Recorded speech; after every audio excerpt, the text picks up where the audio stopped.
Hey, welcome to Beer Christianity. My name is Jonty. I'm Laura. And I'm Malky. Hey! And this is our first episode post Greenbelt 2024. We're all back. How are we feeling post Greenbelt 2024? Are we in mourning or are we on a high? Oh, okay. Are we sackclothing? Wailing and gnashing of teeth. Excellent. Malky, where are you at? I think, when people go on holiday and feel refreshed and rejuvenated and inspired to come back to their regular life. Yeah. I'm just realizing I don't think I've really felt that before. Well, you don't you don't feel that spending a week on holiday with your children, is what I'm saying. No, I mean, I've never been on holiday with your children, but I would imagine I've met them though. And yeah. They're insufferable. They're the worst. Got some sick moves though on the scooter. Oh, they do. Your son has some sick moves on the old scooter on the half pipe. Half pipe. Yeah, that's the correct word. There was a skate ramp, and my child was at Greenbelt this year. That's fun, isn't it? Hey, what's it like taking a child or being at Greenbelt with your family rather than staying with us? Well, it's perfect, actually. Let me just finish what I was actually going to say, which was I do genuinely feel refreshed and invigorated and inspired coming back into my normal life. Oh, that's nice. That's cool, isn't it?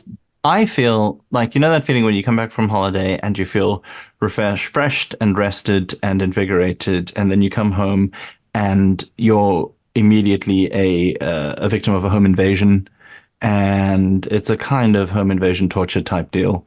As Jason Bateman once said famously in a movie. That's how I feel. I feel like it's been a sad one. It hasn't been a high from it. It's been a sad to come back. Is that a metaphor, Jonty? No, it was a real home invasion. Man, a real homicide. Do you want to call the police? They won't let me. And part of the torture deal is making me speak to you guys, so I don't know what that says. Whoa, hey, whoa. But how did we find Greenbelt? Tell us about the family thing. Yeah, no, that was really cool. So I had good friends of mine who live close by, and they were coming for the day. And friends of the podcast, of course. And they very graciously took my son with them willingly, so he could come for the day. But it was amazing. It was brilliant. It was really cool to see. He's 10 years old. So perfect. I was going to say that with a straight face, just perfect to appreciate the music. But that was some R-rated stuff. Yeah, it was. I'm thinking Bob Vylan and Dutty Moonshine. Yeah, I mean, were Dutty Moonshine sweary? Because they were. To be honest, couldn't really hear what they were saying. Yeah, they were saying it so well. They were so cool. Dutty Moonshine Big Band. Wow, man, that's a live experience. That is a party. So good. Yeah, because I was trying to pin down, I'm intrigued by the amount of genres they hit. Because there was grime and things with trumpets. What's the genre with the trumpet that they have? Big band. Big band. That's the one. The Dutty Moonshine Big Band was playing Big Band. Oh, does that cover it? Yeah. I want to say again, do you know how hard it is to jump while playing a trombone? That's not easy. That is incredibly difficult. And they did that a lot. And they did it a lot. And in time. Very cool. Impressed. I was very impressed. I loved the brass. So if you weren't there, Dutty Moonshine has about, I think, conservatively 80 or 90 members on stage. It felt like that's probably about 9 or 10 of them. Yeah, I think that was maybe they were 8. And they're kind of a big band, but then they've got 2 front people doing the rapidy hop vocals and stuff, and just very, very cool, with the occasional kind of foray into more Chiba-esque kind of acid jazzy chill vibes. You said it reminded you of ska. It does. Well, the stage presence did, because it's all these people playing brass instruments, wearing suits and sunglasses. Because if you're playing 9 p.m. exactly, because if you're playing brass and you're not in an orchestra, you have to wear sunglasses to let people know it's okay. I'm not a nerd. I'm cool. And so that's they were very cool. But guys, Bob Vylan. Oh fucking my Vylan. so fucking cool. I think the thing where one of the songs, I think it's "We live here, we fucking live here," and then he says "You cunt," and it's just this like reverb on that word, and I was just like, "Oh, Greenbelt." And then he looks into the audience, is like, "Oh fuck, there's a kid down there." And says it's And going to he's like, moderate "Oh, the no, language, parents and are then okay with doesn't. it. The parents are saying they're okay with it. It's fine." I think quite controversial potentially because at one point he was talking about Palestinian resistance and he said we are not a pacifist band, we're not one of these pacifist punk bands. We do believe in violence, and talking about violence as resistance, and that's complicated for a Christian audience to hear, I would imagine. But also, if you're gonna talk about, we're gonna hear all different perspectives, and we're that kind of place, then you kind of come to a festival saying that kind of stuff. Then I feel like you got to hear this, particularly from people who identify with the marginalized and the oppressed, and their resistance movements. It's not like Nelson Mandela was a pacifist, and you're okay with him. So I don't know, but they were just such a cool band. I have never seen someone so charismatic on stage as that Bobby from Bob Vylan, the Bobby, the vocalist. Good Lord. Yeah. They're both called Bobby. They're both called For the Bobby. sake of the listeners. Yeah. It's a vocalist and a drummer, and they're both just incredible. Yeah. It was like seeing Rage Against the Machine in, the early 90s. It felt like that. It felt like Rohr, and just you're on the cusp of absolute greatness. It was amazing. And I've never seen a mosh pit at Greenbelt. Yeah. It was very cool. And that was started by Bob and then kind of continued on to Dutty Moonshine. Yeah. Where it peaked. Yeah.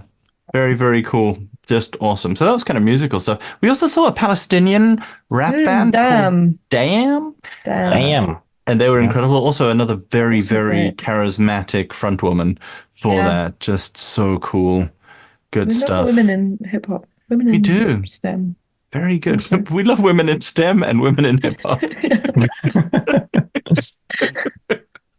But nowhere else. Nowhere else. That's where they must stay. They belong in STEM and hip hop. Which one am I in? Keep them out of the kitchen. That's important. Am I a woman in STEM or am I a woman in hip hop?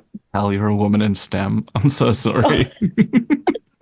I am. I have a podcast, so I've got to be a woman in STEM. Yeah, you're not in hip hop. Yeah. I'm not in hip hop. Okay. I did decide while we were down there watching Damn, I think I said this to John T without Malky hearing, that I think I'm the best rapper of the group.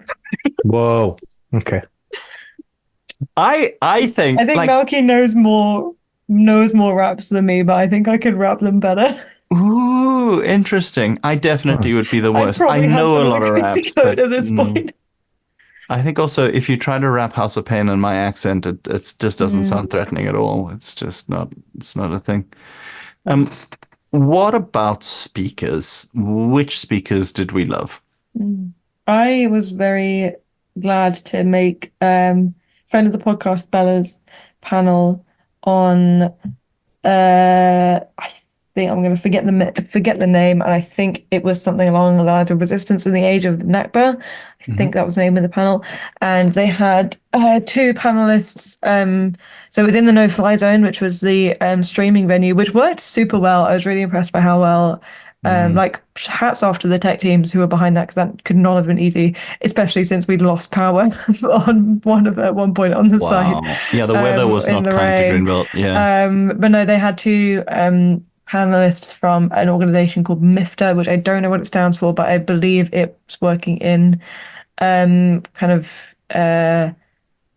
is working in campaigning for Palestine through the particular lens of like feminism and women and education and things like that internationally. So there's two panelists who were calling in from the West Bank, as well as a couple more panelists on stage, which was it's one of those things where you see people who are living through it and kind of just that kind of insignificance of just like, gosh, how can my resistance ever be enough when there's these people who are like literally living it day by day. But it's just so inspiring to hear them. And also I feel like I've had this from it's always really nice to hear that I think they are so grateful for us, like I think it's really nice to just even though I feel insignificant, them just kind of being like, oh, like, no, like, we're really glad that you're here and listening to us, and just like, yeah, we obviously need to do more, but it was just nice to connect with them, Yeah. Yeah. That's one of the great things about Greenbelt is I don't know how many Christian festivals around the world will be actively encouraging people to show solidarity with Palestinians. And that's not just bands, talking about the resistance, but that's hearing from Palestinians on the ground, the communion, what had a live feed to Palestine. So much of it is just about Palestinian solidarity. I just think I think it's wonderful, and I think it's one of those things that we're going to look back and we're going to be horrified by how little of the church was speaking out in the right way about this terrible thing that was happening, and that has at least been partly enabled by Christian Zionism. And by Christian Zionist influenced politicians in the US and the UK. And I'm just so proud of Greenbelt, man. I'm just so not in a paternalistic way. I have nothing to do with it, but I'm just so pleased, and like, I just love that they do that, and it can't be easy, and I'm sure it costs them, but I love that. Malky, what other speakers did you dig? Old Tricky Dicky, as they call him, Richard Father Rohr. Father Richard Rohr. Tricky Dicky. I'm so sad I was muting I just did. Oh man. Wow. Well, we're never gonna. If we ever start a magazine, we're never getting him now. I think I've only just been calling him that in my head. That's the first time it's come out loud. I love that. Yeah. What did you like about him? I thought he was really cool. So he was not there in person, but he was again in that no-fly zone streaming in. And he was really good. I listened to bits of it. I can't remember what I was doing. Probably dealing with my child in between. But he was partly talking about his new book, which is The Tears of Things, which is kind of about, he was talking a bit about kind of the movement in what you see in the prophets often, of the kind of anger and outrage, and then that moves through a process to kind of acceptance, and then as he talks about the 3 stages of order, disorder, and reorder, which I thought was really interesting, particularly as we've been chatting about deconstruction a lot, and deconstruction's obviously mentioned at Greenbelt a great deal. The reorder part is very interesting, and sort of reminded me of the old, thesis, antithesis, and synthesis. It's going in a particular direction rather than just, I don't know, a deconstruction that's never sought to land anywhere, and I think that's interesting. Also, like in contrast to other folks, he sounded pretty Christian. Me and John were observing. He was asked a question. It was really cool. So he was kind of talking about his book and his work, and then taking some questions. And one of the questions from the punters was, "What's the difference between?" Oh, that'd be a good pause for a joke there, but I couldn't think of anything. A hippopotamus in a letterbox. I don't know. Well, then I won't ask you to post this letter for me. Nailed it. That's why you're here. What's the difference between Buddhist practice and Christian contemplative practice and mysticism? And he gave he gave a bit of a mystical answer, but then also said Christian practice is different because he believes God has a face and God is a person, which I think is interesting. And it's funny. In the past, that wouldn't have seemed shockingly orthodox compared to my diet of what I'm reading and listening to these days. But I just thought that was quite interesting in terms of like emphasizing God as a separate being, a person that that we can interact with and meet. It's not just a pure pantheism, which seems to be, or an indifference to the spiritual because its expression in the church has been damaging. So now we're just like, let's leave that out completely. Yeah. I like that as well, because somebody asked him, is there anything that you would do differently, or do you have a regret or something like that, looking back on your career? And he said, I think I could have been kinder to the church. Was it something like that? Yes. Yeah, I just thought I was too hard on the church. I was too hard on the church, which I think is really interesting from somebody, especially because his career was so focused on that. So yeah, I don't know, I found that amazing as well. I thought that was beautiful and inspiring, and just that man, I think the Lord uses him, which is a good thing. Other speakers that we liked. I listened to Brian McLaren in the Rain. Nice. Is that his backing band? That's his new musical number. Brian McLaren. Yeah. That was very cool. What was he talking about? Can't remember. Cool stuff though. And we all smoked him as well. Hey. Yeah, we did. So we should all remember. We interviewed Brian, and that was a really cool interview, and you can look forward to that on this year podcast. And we interviewed Flamy Grant, who was also amazing. Did we like Flamy Grant? Oh, she was fantastic. Like, so funny. I'm so excited for people to hear our conversation with her, because I just think she is so funny. She is. I think it's just an enjoyable listen because she's just hilarious. And her voice is fantastic. Like the way her performance is just amazing. And her music is just great. I just love her music. And I've heard that what I've heard, we didn't unfortunately make her comedy show, but I heard it was brilliant. And sad that we missed that. But Flamy Grant. I've also just feel like I've heard so many people being like, "Oh, Flamy Grant was just such my highlight." Like, I feel like she really did steal the show across Greenbelt. I think she was like, no. And over the last few years, having this weird culture war, artificial, let's hate on drag artists for some reason thing that came from the States and has also come here. In my little town of Didcot, drag queen story time at the library was picketed by some right-wing nut jobs, but counter-picketed by some very nice queer and leftist people, which was good. But in that kind of context, to have a drag artist on the main stage doing a comedy show as well in another venue and singing at the communion, I just thought was really cool. And doing really session nice with the teenagers. I think she did like a talk in the teenagers venue as well. Oh, that's cool. Love that. And very like on brand for her too. So at the communion did El Shaddai by Amy Grant. Yeah. Very beautifully and sincerely. And when we were speaking to her, she talked about kind of feeling that she's just a singer-songwriter in a wig. Yeah. And kind of has got some flack sometimes for being too kind of earnest and sincere. So it's just a lovely conversation. And their journey is just really interesting and inspiring. Yeah, because most of the music, and definitely at the communion as well, it's not played for laughs. It's like it's just not at all talking about one's experience growing up in the church, and just beautiful.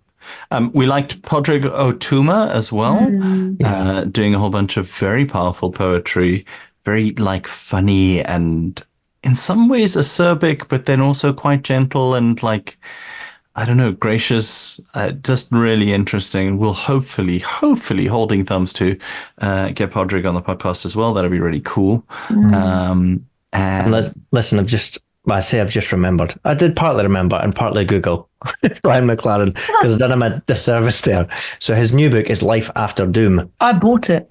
And he was and he was talking about doom and hope.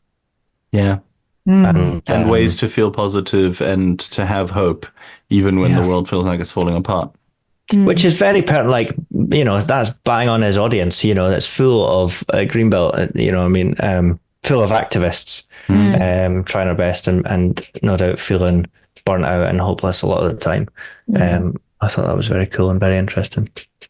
We also had beer and hymns, which was just gorgeous. I keep forgetting about beer and hymns. It was so fun lovely. As ever. Steve Tinning, who we've had on the podcast, you should look for, I can't remember which episode it was, but you can find the Beer and Hymns episode. We spoke to him a while back about last year's, I think, or the year before's.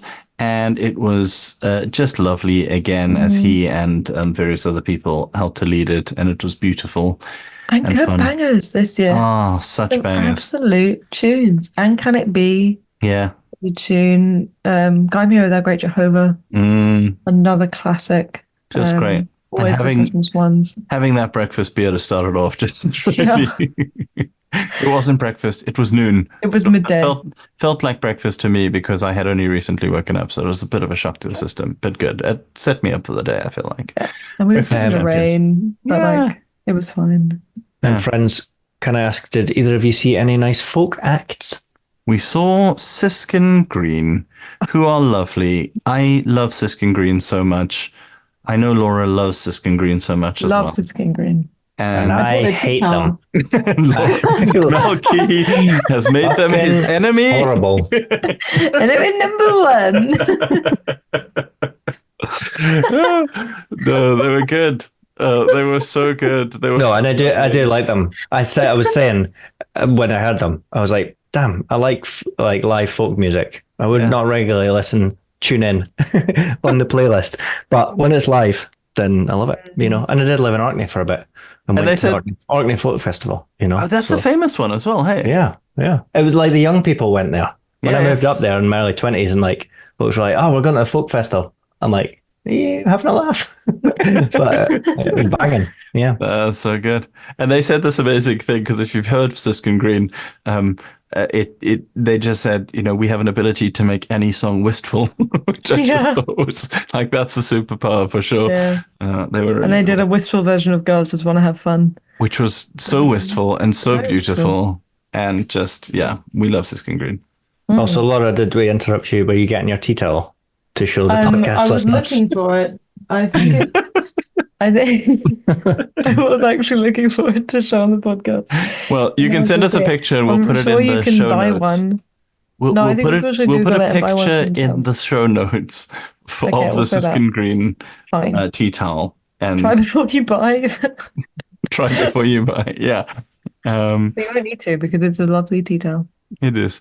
We saw a bunch of other stuff. It was very cool. David Benjamin Blower doing some Johnny Cash covers, which are lovely, and telling some stories about it, and just a very gentle meander through Johnny Cash's kind of spirituality, and I don't know, it was rad. It's just a nice festival, isn't it? It's nice. It's just good. And the best thing of all was watching Melky on his rollerblades. It's true. It was legendary. It was legendary. He didn't do a full flip, which I think was just meanness on his part. Yeah. But he did go backwards. He did go backwards, which was great. Yes. Love that. And I do, dear listeners, fall into the bracket of people who did extreme sports in the 90s, and then they have a child. And Rowan was getting into stunt scooter. Can I just double check? Are we finding rollerblading under extreme sports? Inline skating. You just say skating. When you say rollerblading, it sounds like you've got... It sounds dorky. Because I rollerbladed as a kid, and I would not refer to it as an extreme sport. Neon pads, and you're on the promenade with a headband. Yeah, it's not like when you say like skated in the 90s. That's a very different. That's a very like. I had baggy jeans. Listened to Pennywise and Bad Religion. You had the Penny. Well, that's good. We were Crayon Chaos, down 40, tearing up the grinding on all the things they had. No, please don't grind on anybody. That's what I was grinding along the coping. You saw me doing it. I saw you grind. I've seen you grinding on the coping, frankly, more than I would like to. I did see you fall down a little bit, but only a bit. I'm going to call it grinding on the coping. More than you were down. What's that? More than you were down. Yeah, I was up more than it. That's a good review. Yeah, I did feel super old when I took to the half pipe. Also, I don't know if it was the guy who was running the skate ramp or if it was just somebody there, but the tiny little baby child in the little pink jumpsuit and the big helmet, and he was holding this girl as she was on this little skateboard and moving it along, and I melted. I'm not a particularly like, kids are so cute, but holy crap, that was cute. It was very cute. So cute. And your kid was cute as well, but your kid is too cool to be cute, to be honest. Yeah. He feels I'll take that. confident, and he probably is popular and has friends and stuff like that. So that immediately rules him out as cute. So yeah, it's a shame, but nobody's perfect. Yeah. He's popular and good at sports, so he might not be a tortured artist. Yeah, no, I don't think we'll be friends, which is a shame, but it's cool. For the listeners, give them a short description of Greenbelt and why they should go next year. Laura. Always going to go to me first. I think you should go to Greenbelt because afterwards I was not, in fact, wearing sackcloth. I was just feeling very buoyed and very joyful and very loved. And I think that is just an experience that you have at Greenbelt. I think you find your people there. And that is what I love about it. And I think that's why you should go. And also, tickets are on sale now and they're actually like super cheap. Like if you get I think they've got discounted tickets for 18 to 25-year-olds anyway, and you can do the kind of like tiered thing of like if you can't afford as much you can buy a cheaper ticket, or if you can afford a bit more you can buy a more expensive one. But the like monthly payments they have now are like unbelievably cheap. Like if you are a kid you can pay £2 a month until like Christmas or something, and you will have your ticket to Greenbelt. Like it's actually unbelievably cheap right now. So if for that reason alone, I think you should do it. Yeah.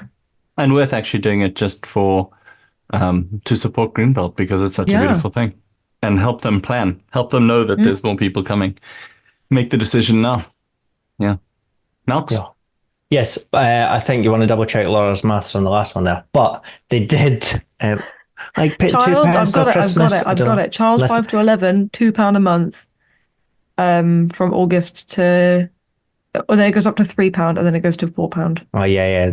So if you book, so they released prices today that are reduced for children and young people, which is a genuinely game changer for me because I'm thinking about bringing a whole family next year. Hey! I've not run that past John T and Laura. Yay! Oh, they're welcome. I do what I want. But even if you're on the most expensive plan, you'll pay £21, then 23, 25, 28, 31, and 40, and until Easter, until like January. Like, that's not bad. Yeah. Buy your tickets now. Yeah. And just come, guys. Just come at Greenbelt. Come at Greenbelt. We'll be there. I'm there. You can hang out with them. there. Yeah. Laura's there. Yeah. Malky's family's there. But also, we have listed all the like cool artists we've seen in that. But just having time to hang out with friends. Oh man! Especially when you're a grown up and you have a dumb family, and when you when you see a friend and it's like, right, quick, we've got like 2 hours to have a coffee. Let's cram in all the catch ups. Yeah. Whereas like having extended time over a weekend to catch up with people. Hanging out with you guys for the weekend was really, really nice. It was like, it is a thing I'm going to treasure until I die, if I'm honest. I thought that was just so lovely. It was really, it meant a lot to me. You know? And due to the home invasion, that could be soon. That could be very soon. I'm going to treasure until I die or for at least the next 20 minutes. So, whichever comes first. Or the Lord calls me home. Also, by the way, you should go and sign up for Greenbelt's regular email newsletter because it's got a lot of cool stuff, especially as you run up to the festival. So go to greenbelt.org.uk and sign up for that. They're very cool. And they're always very kind to Beer Christianity, which is really nice as well. So if anybody from the newsletter team is listening, hey guys, we love you. Hi. We think you're cool. And thanks so much for being such sweethearts. And we are not sponsored or given any stuff from Greenbelt. No. Just to make that clear, when we're all being so fawning. As if this podcast has ever been sponsored. I don't think anyone has ever under that illusion. I don't think wants to sponsor us. I don't think we've ever been into something that had enough money to sponsor anyone. I think that's the thing. Have you not been? Has Huel not been banging down your door, John T? Weirdly, no. And any kind of whey protein, creatine supplier. No. Headspace have not been in touch. No. BetterHelp. Yeah. Who never tell you how much their thing costs, which I find maddening. Yeah, no, nobody's trying to sponsor us yet. But if anybody wanted to, that'd be fine. I mean, if there was any kind of large youth work charities or anything like that, they're not going to do that for us either. So, but yeah. Anyway, Wait, I should do that as well. Why should you come to Greenbelt? You should come to Greenbelt because it presents an alternative vision of what Christianity and activism can be, and not always together, just what it can be, how positive an activist space can be, how hope-filled and how loving and how inclusive it can be, and how generous and kind and positive and willing to be a force for good in the world Christianity or things around Christianity could be, spirituality could be. I don't know. I always feel like I meet with God there, and it's good. And sometimes it's like epiphany stuff, and sometimes it's just a gentle peace. And you end up meeting people there who then you meet every year, and you only see at Greenbelt, and it's lovely, and it's just a beautiful, beautiful festival. It's really good, and you should go. Amen. And they have good bacon sandwiches.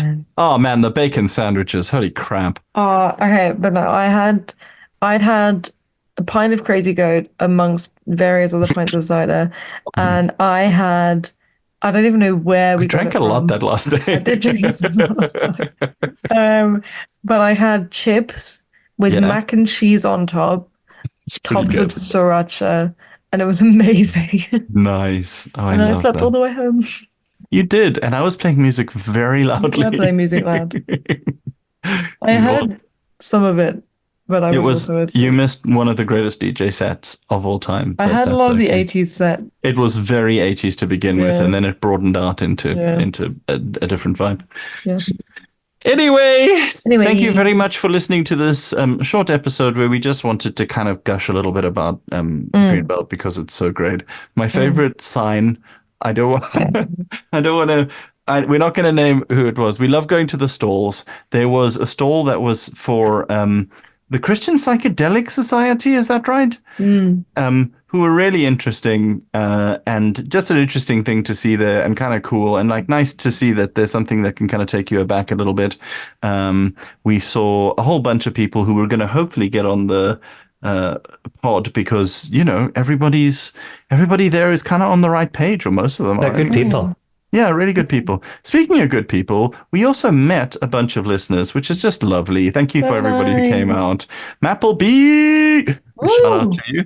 And Stuart Dennis. Stuart always. Dennis, you freaking legend. Such a joy to see you every single time. Just so good. You are a joy to us and an encouragement, and we love you very much, Stuart. And also Kenny. Kenny, legend.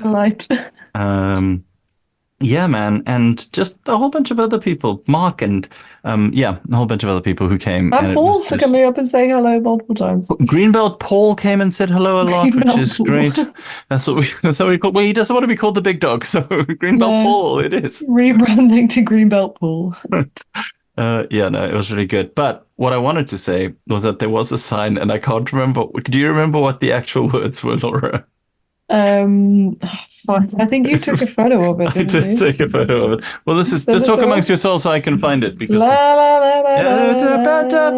Let's set my while you're talking. Yeah.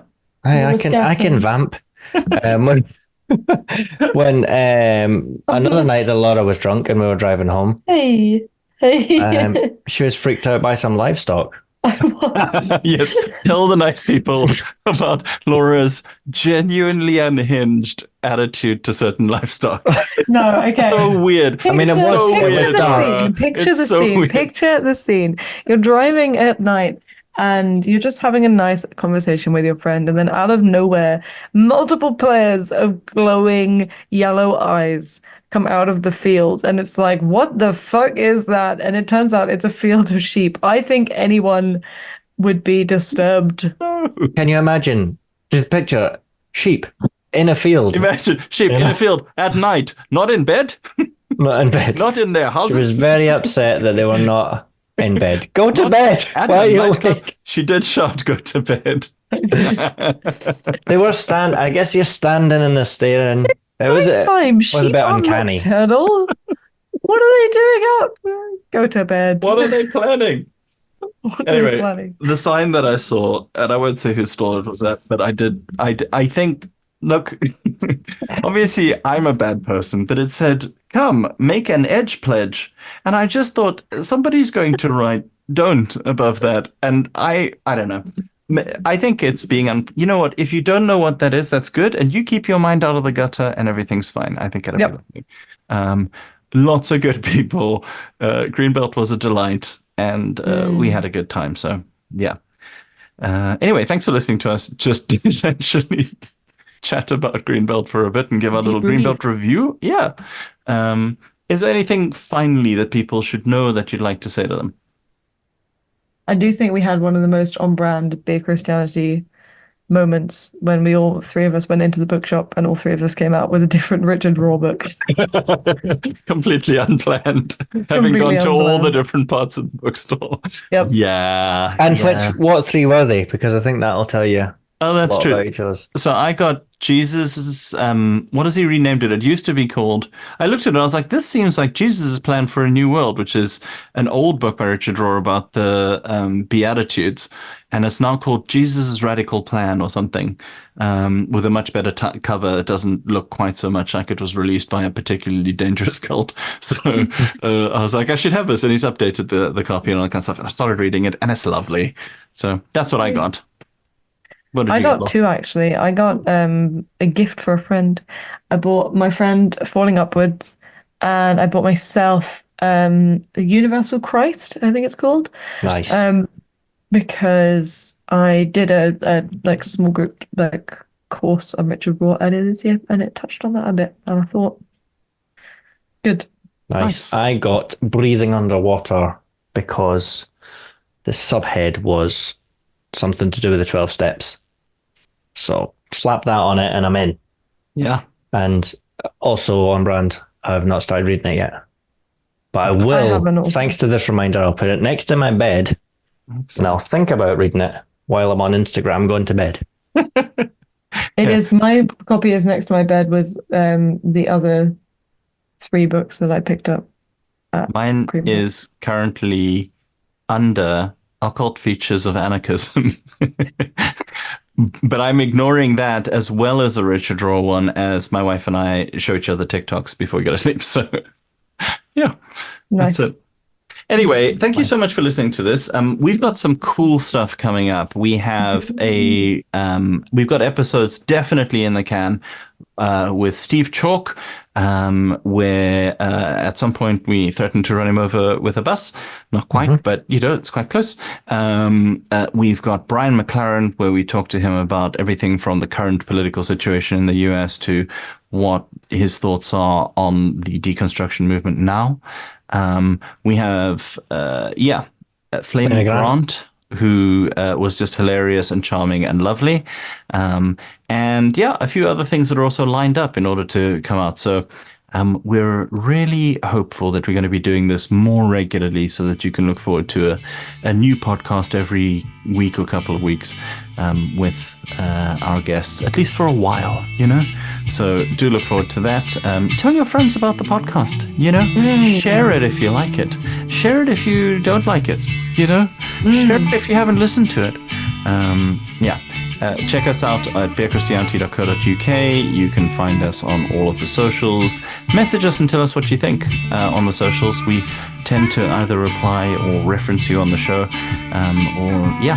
just let us know what you think. And scene. Bye. Bye. Bye.